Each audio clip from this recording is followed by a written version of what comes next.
Assalamualaikum warahmatullahi wabarakatuh dan selamat pagi. Hari ini kita masuk di tema 4 kelas 4 yang akan kita bahas, yaitu tentang mengenal jenis berbagai pekerjaan. Silakan dibuka bukunya pada pembelajaran subtema 1 pembelajaran 1. Pada subtema 1 ini kita akan banyak membahas tentang jenis-jenis pekerjaan yang ada di lingkungan sekitar. Pembelajaran 1, materi yang akan kita pelajari yaitu mengomunikasikan isi suatu cerita, jenis pekerjaan di sekitar, dan kegiatan untuk menjaga keseimbangan sumber daya alam. Mengenal sumber daya alam dan pekerjaan. Di manakah kamu minum kopi? Di manakah kopi ditanam dan pekerjaan apa saja yang ada di kebun kopi? Jadi, kopi merupakan salah satu sumber daya alam yang ada di Indonesia. Biasanya kopi itu kita temukan di perkebunannya di dataran tinggi. Kemudian di manakah kopi ditanam? Yaitu di dataran tinggi tadi ya. Pekerjaan apa saja yang ada di kebun kopi? Yaitu menanam kopi, menanam bibitnya, kemudian memetik kopinya, kemudian mengolah kopinya, dan pengemasan kopi. Itulah pekerjaan-pekerjaan yang ada di kebun kopi. Nah, pada gambar di sini sudah jelas ya, ini ada tanaman kopi, kemudian kopinya dipetik, kopinya digiling, dan kemudian kopinya menghasilkan sebuah bubuk kopi dalam bentuk kemasan. Oke, lanjut. Selain kopi, pekerjaan lain yang menyangkut dengan sumber daya alam di Indonesia itu adalah petani. Petani juga menghasilkan sebuah beras ya. Sama dengan kopi, hanya saja kalau bertani mereka berada di dataran rendah ya, tidak berada di dataran tinggi tumbuhnya. Untuk pekerjaannya sama saja, memanen padi, memetiknya, mengolahnya, dan kemudian menjadikan dia sebuah beras yang sehari-hari kita makan ya. Kemudian di sini ada di halaman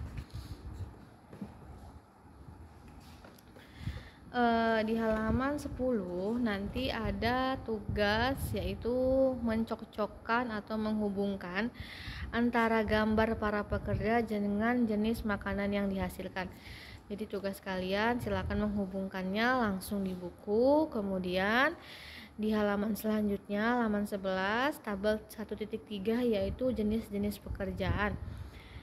Petani, guru, polisi, dan pilot. Tempat bekerjanya di mana, tugasnya di mana. Silakan langsung diisi saja di bukunya. Tugasnya di halaman 10 dan di halaman 11. Oke, kita lanjut lagi. Di sini ada bandingkan jenis-jenis pekerjaan. Nah, di sini ada bekerja sebagai nelayan dan bekerja sebagai guru. Jadi, pekerjaan nelayan dan guru itu beda ya.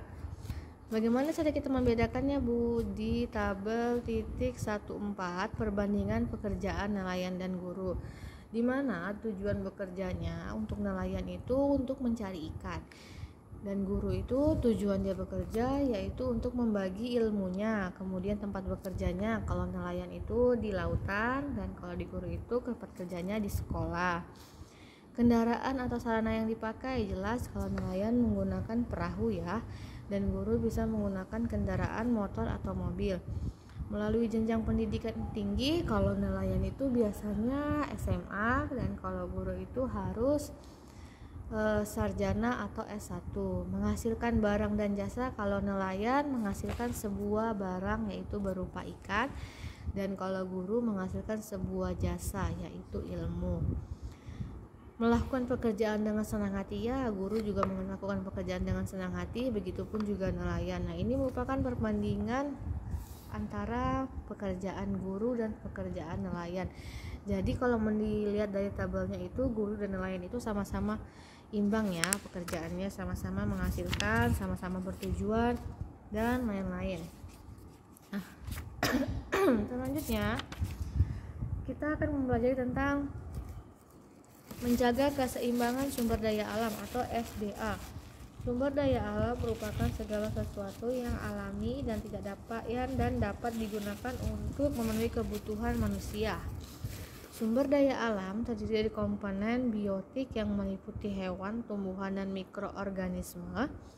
Selain itu, terdapat juga komponen abiotik seperti minyak bumi, gas alam, air, tanah, dan cahaya matahari. Berdasarkan sifatnya, kita dapat menggolongkan sumber daya alam menjadi dua. Ada sumber daya alam yang dapat diperbarui dan kekayaan alam yang tidak dapat diperbarui. Jadi sumber daya alam itu ada dua sifat, yaitu sumber daya alam yang dapat diperbarui dan tidak dapat diperbarui.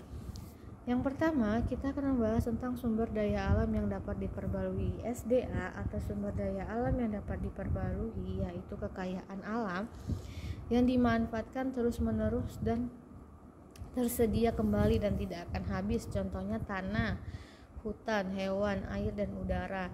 Tanah adalah tempat kita semua berpijak. Kita dan makhluk hidup lainnya tinggal di tanah. Ada banyak sekali jenis tanah. Ada tanah vulkanik, tanah humus, dan juga tanah gembur. Selanjutnya, hutan juga tidak akan pernah habis ya. Jadi maka dia termasuk dalam SDA yang dapat diperbarui. Hewan dan air juga merupakan SDA yang dapat diperbarui. Yang kedua, sumber daya alam yang tidak dapat diperbarui itu adalah sumber daya alam yang dapat habis. Contohnya sumber daya alam yang tidak dapat diperbarui itu adalah bahan tambang mineral logam yang berwujud, contohnya biji, besi, nikel, emas, tembaga, dan bauksit. Mineral logam menjadi dua, yaitu logam murni dan logam campuran. Yang B adalah bahan tambang mineral bukan logam. Tadi ada bahan tambang mineral logam dan bukan non logam, bukan logam atau non logam. Contohnya batu kapur, belerang, pasir, koalin, asbes, mika, tanah liat, intan. Kemudian yang C yaitu bahan tambang sumber tenaga energi. Bahan tambang ini adalah minyak bumi, gas alam, batu bara. Ada macam-macam produk pengolahan minyak bumi, diantaranya minyak tanah, solar, pelumas, bensin, bensol, dan aspal. Adapun manfaat batu bara yang digunakan untuk bahan bakar, contohnya kereta api, uap, kapal laut uap, pembangkit listrik. Nah, ini merupakan contoh-contoh sumber daya alam yang tidak dapat diperbarui, yang di alam itu sifatnya cepat habis. Maka dari itu kita harus berhemat-hemat dalam menggunakan sumber daya alam yang tidak dapat diperbarui ini, karena kalau sudah habis kita tidak bisa lagi mendapatkannya. Nah, di sini salah satu sumber daya alam yang dapat diperbarui adalah tumbuhan. Tidak bisa dipungkiri lagi bahwa tumbuhan memiliki peran yang sangat penting dalam kehidupan di muka bumi ini. Manfaat tumbuhan yaitu sebagai pembersih udara, ya. Yang kedua sebagai sumber pangan, dimana kalau kita makan itu kebanyakan dari tumbuh-tumbuhan. Kemudian bahan mineral bangunan, perabotan, dan kertas.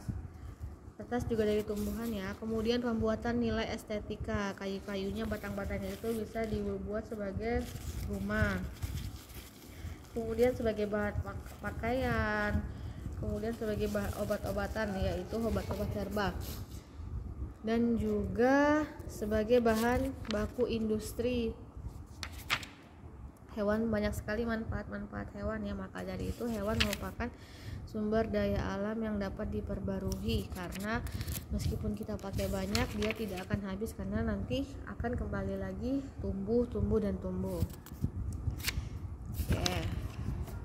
Mungkin itu saja yang dapat Ibu sampaikan pada pembelajaran 1 tema 4 ini. Silakan tugasnya jangan lupa dikerjakan di halaman 10 dan 11. Terima kasih. Wassalamualaikum warahmatullahi wabarakatuh.